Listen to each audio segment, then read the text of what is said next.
Welcome back to the Code With Me videos for Chapter 12. In this video, we're going to be specifically talking about the box model. So we're done with the color format right now. We're working with the box model. So go ahead and open up the box model folder in brackets and load up the index page. And in your browser, we're also going to be loading up the box model folder as well. Box model, index. There we go. Now this page has a lot of stuff on it, and what we're going to be doing is we're actually going to be adding a lot of stuff, including borders, to this page. This image right here should look fairly similar to the ones you saw in the lecture, and the rest of the content we're actually going to be modifying. So, first thing we're going to do is we're going to be opening up the CSS file under CSS and then box.css, and right now there's only a single CSS rule/declaration set, which sets the page background color. The rest of the CSS we're going to be adding. Alright, so we're going to take a moment to take a look through the HTML content. You notice that there are some block elements like H2. There are even some P tags, and inside those we have EM tags. So what we're going to do is we're going to go back to the CSS file. We're going to add a new set of rules under the H1. And we're good developers, so we have curly brackets. And we're going to say border top width, which is a three-part property. We're specifying the border width, specifically of the top only. And this will be 1px. Now, because we just specified the border width and nothing else, that means that it's going to have a default set of black and solid. And the width we've set at 1 pixel. So if you save and refresh, notice that, well, there's not much there. The default didn't load, mainly because the browser is so up to date. But also, we also need to add the other items of the actual border. So in this case, we're going to say border top color and set that as black. Now don't forget, here we're using the hex 3 version. The hex 6 version, which is just # and 6 zeros, will work the exact same way. But because 0 is 0 across the board, we're using hex 3, making it nice and easy and less for us to type. Last thing we need to add is the width, color, and style. In this case, it's going to be solid. So now we have all three properties, the width, color, and style for the border. We save, we refresh, and now we see the H1 has a border across the top.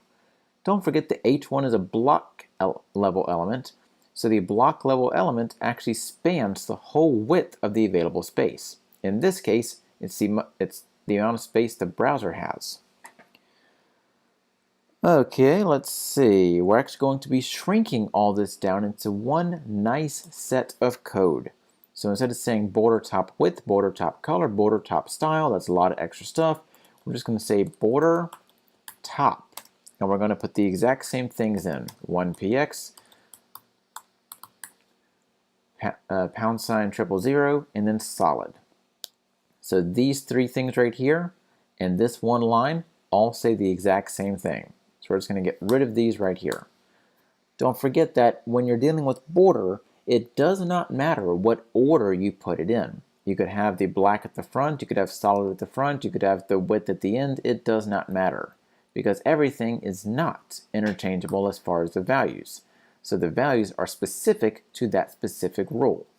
So if you save, you refresh, visually you won't see a difference. But as far as the file size, it is a lot less because we took out all that extra bloated code. Let's see. Going to add some more stuff to this. Going to say border bottom # F00 dashed, which is a keyword for the style, and 3px. Let's save and take a look. Hey, look at that. Because we're using the R value of the RGB spectrum of the hex code, and F is the farthest version of hex, such as 0 to 255 in RGB. In hex, it's 0 to F. F is the far spectrum, so in this case we're saying everything in red and nothing in green and blue, which means we have red. We have dashed, so it has a dashed line and a width of 3 pixels. Next we have border left, 0, 0, 0, solid, and 20 px. Save, refresh, and now the left border is very thick. Last but not least, border right, 0, 0, f, dotted, and 1 px. Can you go ahead and guess what the 0, 0, f will be? It will be blue because we're using the B field of the RGB spectrum for hex. So save, spell border right, save, refresh, and now you can see that the very, very far right hand side has a thin 1 pixel width blue border. Okay, so each side is a different border. While it's nice to have the freedom to style each side differently, it can create a distraction for your visitors. So this is a good thing to code, but not a good thing to practice with. Unless you have a legitimate reason for styling each side differently, make sure all the sides are the same. If you do, you can use the border shorthand to style all 3 properties of all 4 sides with a single declaration. Let me show you what I mean. So instead of saying all 4 sides being different, one thing we can do is we can just say border and get rid of the rest. So instead of border top, border left, border right, etc., now it's just border, and we set all 4 sides the exact same. If you want one side to be different, you can use a second declaration to override the current border style, but make sure it is after the border shorthand you have. Otherwise, this one will overwrite what you have previously. Let me show you what I mean. If we say border top, 10px, dashed, and f, or you can say RGB, 255.00, then this will override the previous one and set the top to a very thick red border. But if we put this one first, then you notice that the second rule that sets all 4 sides will override this border top. So when you're dealing with CSS rules, make sure you want whatever is going to be the overriding factor to be after the generic ones. Otherwise, you're kind of just overwriting your own work, which is not exactly the best thing to do. All right. So in this case, we're actually modifying a particular property of a particular side. So instead of just saying border left, we're actually saying border left width of 20 pixels. So if we save, we refresh, now you see the left has a 20 pixel width. Just to give you a good example again, move that above, save and refresh, and you see that the left side is now overwritten because the border by itself will overwrite the previous item. So save, refresh, and now it's back. Okay, next one, border radius, my favorite thing of CSS3. What we're going to do is we're actually going to add a new declaration below the H1 to round both left corners. Wait, H1? Yeah, okay. So we're not adding it below the H1, we're adding it in the H1 now that we have a border. So what we're going to be doing is we're actually going to be rounding the left corners more than the right corners, and we should have a final declaration of something like the following. So border radius 50 pixels. If we just say that, that'll round all 4 corners at once. What we're going to do is say 25 pixels as well. So that's the top and the bottom, the left and the right. 25 pixels again, so left and right, top, and then bottom, and then 50 pixels. So if we save, we refresh, now we see that the left side is a little more curved than the right side. So in this case, we now have a nice sort of curvature here and a rounded curvature here, making it a little more fancy. If you want all four sides to be the exact same, you can actually just say border radius and set one value, which we are going to do. So we're going to add a new rule, IMG, and this is going to be modifying the image itself right here. So border radius of 10 pixels. That basically means that the corners here in the image will be slightly rounded. So we save, we refresh, and now you can see the image has slightly rounded corners. Let's see.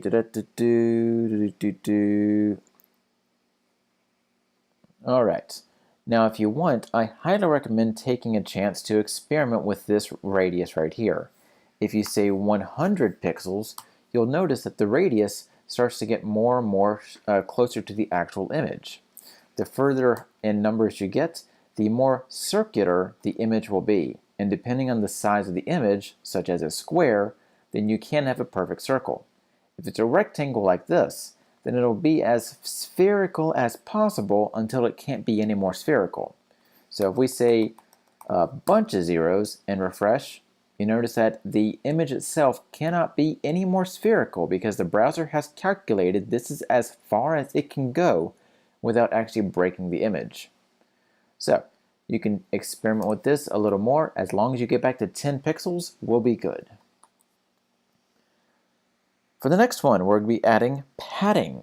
So go back to the H1, we're going to add a new rule. We're going to say padding of 10 pixels. Now what this means is that we're actually going to be adding space between the content and the border because padding is on the inside of the box, right here. So we save, we refresh, and now the H1 border has spaced out a bit.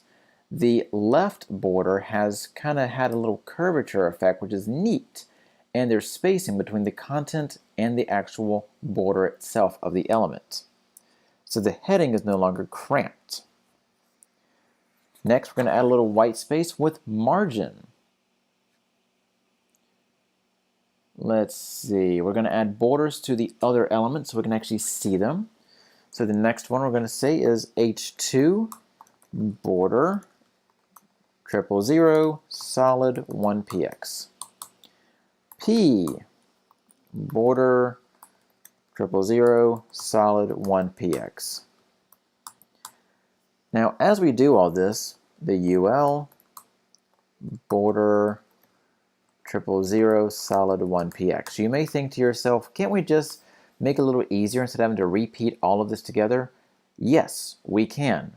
That's the next chapter.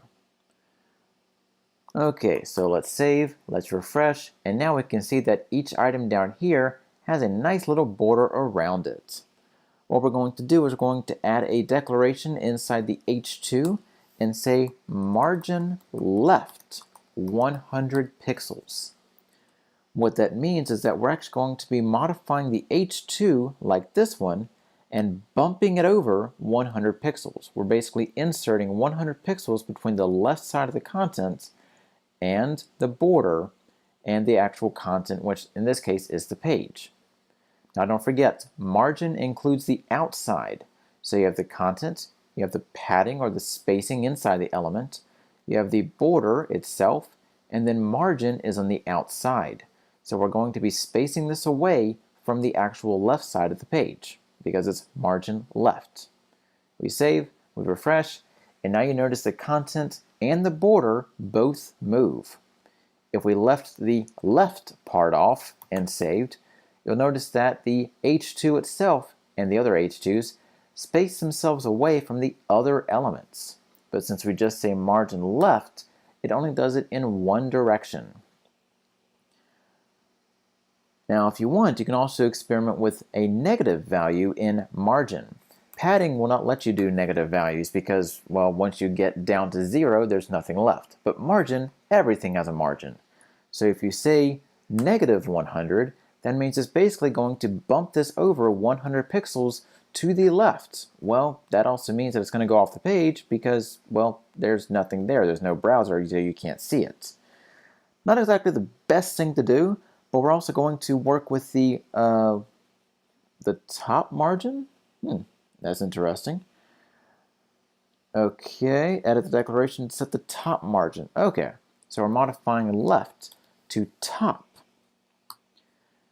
And what does that do? Well, since we reset the left margin, it's going to come back to the page, but it's also going to move the H2s up by 100 pixels, basically bumping this into the items above it.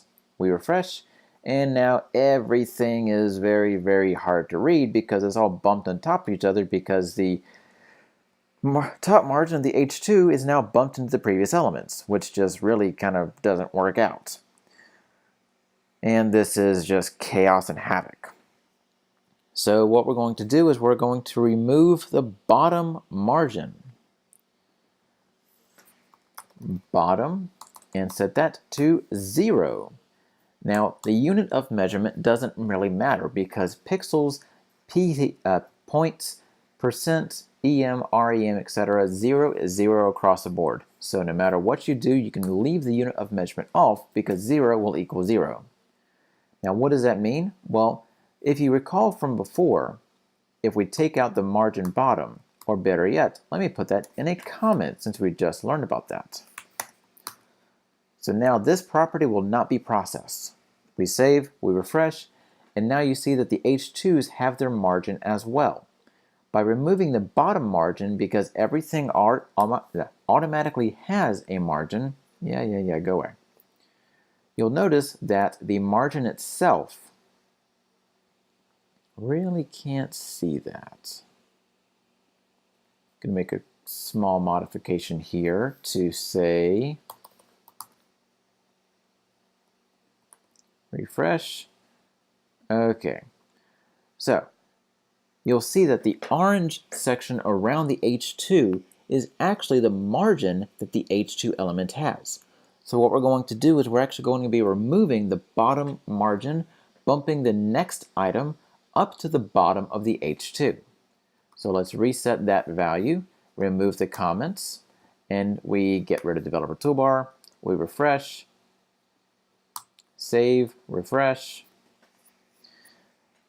and okay, I see what the other problem is. The P tags also have their own margin. So if we change this back to white, we refresh and get the developer toolbar.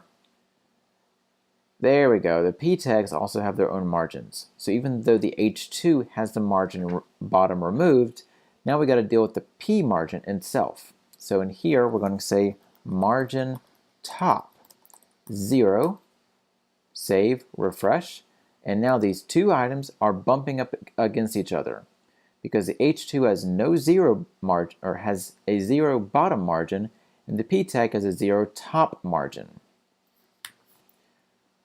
If we remove the bottom margin from H2 or comment it out, save and refresh, now it has a margin again. If we remove the margin top from the P, we save, we refresh, and those two margins kind of merge to each other, which is okay for what we're doing. But by saying 0 and 0, now the two bump into each other once again. Let's get back to that background color.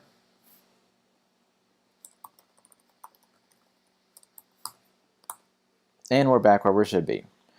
All right, so return the brackets and delete the border declaration from the H2 and the P. And delete the entire UL rule. So your final code should look something like this, with the body, the H1 having 4 declarations, the image having the border radius, H2, and the P having margin bottom and top respectively of 0, making it a little easier to work with. Next activity, we will set the widths and center the element. So first thing we're going to do is wrap all the existing content inside a new div. So we're going to go inside the HTML. We're going to click after the open body tag, add a div, y is caps lock on, div, go after the closing UL, close the div, and make sure everything is over. There we go. Now we're using a div rather than another element because div has no semantic meaning and is being used solely for the purpose of visual formatting, which is perfectly okay for what we want to do. And there's a lot of typos on this page. All right, so we're going to go back to the CSS page right here. Click after the closing brace on line 3, so the body. We're going to add a new role for our div, mainly because the div in the HTML is following the body tag. It is a good practice to have your selectors in your CSS file following the same flow as your actual page, making it easier for you to diagnose and figure out where an issue is versus having to track it down and go through thousands of lines of code. Now for this one, we're going to add a border to the div just so we can actually see what we're doing.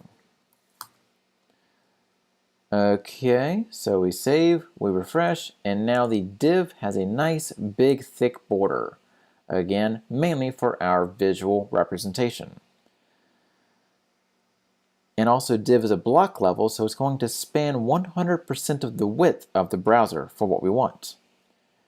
We're actually going to be changing that. We're going to be setting a width of 700 pixels. And what that means is that we're actually going to be shrinking the div down to 700 pixels. So it's about right here. Yeah, I was close. So in this case, we shrunk the div down to 700 pixels and all the content is now fitting inside the big thick border. All the extra space on the right is just vacant for now. Which is okay, but if we want to resize the browser, it doesn't do us much good because, well, there's nothing to do there. So instead of saying 700 pixels, we're going to say 80%. We refresh, and now we're roughly 80% of the width of the browser, which will change based on how the browser is resized.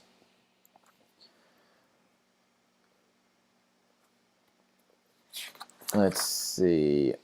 All right. Next, we're going to be setting the div to be in the center, which is probably one of the coolest things you can do in CSS. Now what you can do is you can say margin left auto and margin right auto. And what this will do, again, it will automatically calculate 1, how big the div is, 2, how much remaining space there is, and 3, how much space should be on either side in order for the margins on the left and the right to automatically be calculated so the item is visually in the center of the page. So we refresh, and now we see that the div is now 80% of the width. That didn't change, but the left and the right margins have changed based on the fact that the margin left and margin right are auto. So if we decrease the size of the browser, you'll see the left slowly moving, and even though it doesn't look like the right side is moving, it's moving just as much as the left side. And it's staying at 80% width of the actual browser. You could say margin auto, but that will also automatically set the top and the bottom. Visually, there is no difference, but it's just a good practice to say margin left and margin right, so that way you can still work with the top and the bottom in case you need to later on. Alright, next we're going to return the brackets and add a new declaration inside the div, which is where we are, and say padding of 20 pixels, spacing all the information away from the border. There we go. If you paid close attention, you may also notice that the border itself actually spaced away a bit, mainly because, well, the content is set at 80%. We'll get to how we actually can set the border and the actual container itself to 80%, even with all the padding and margin and everything else. Alright, we're going to center the child elements. So return the brackets and edit the H1. Width is going to be last, so width of 50%. this is going to set the H1 to a width of 50%, which is going to be roughly about here. We save, we refresh, wrong thing. There we go. Yeah, go away.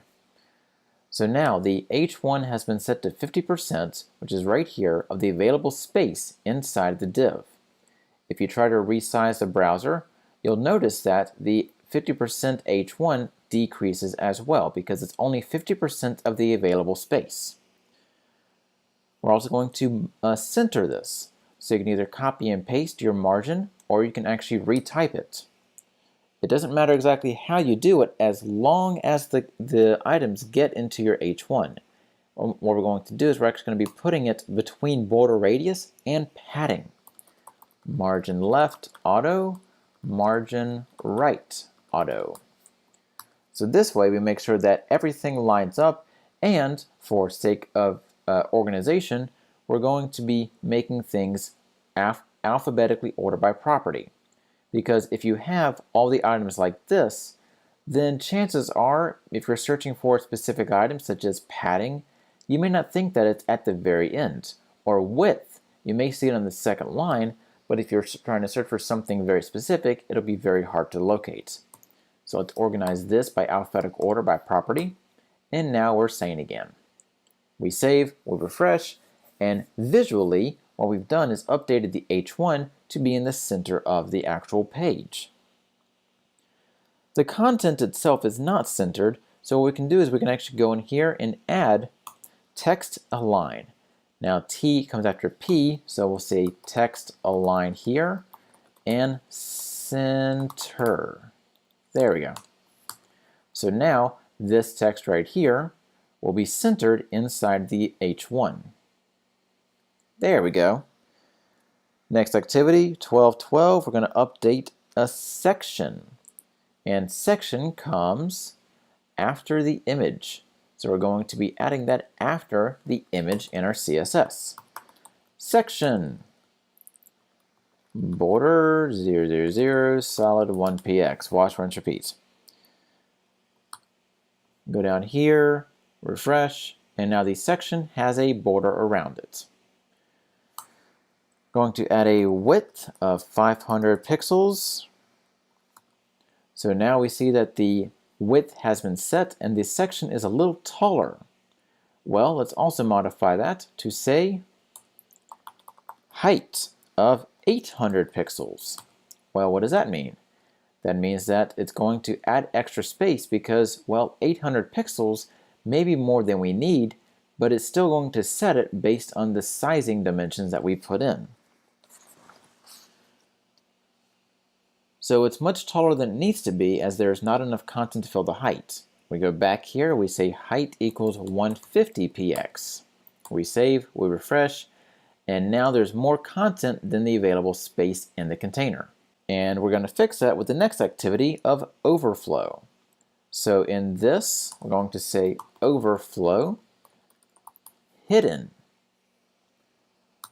Save changes, refresh, and now you see that even though the content in the section itself continues on, we can't see it, we can't access it, and unless we go into the code of the HTML, we don't know what the rest of this says.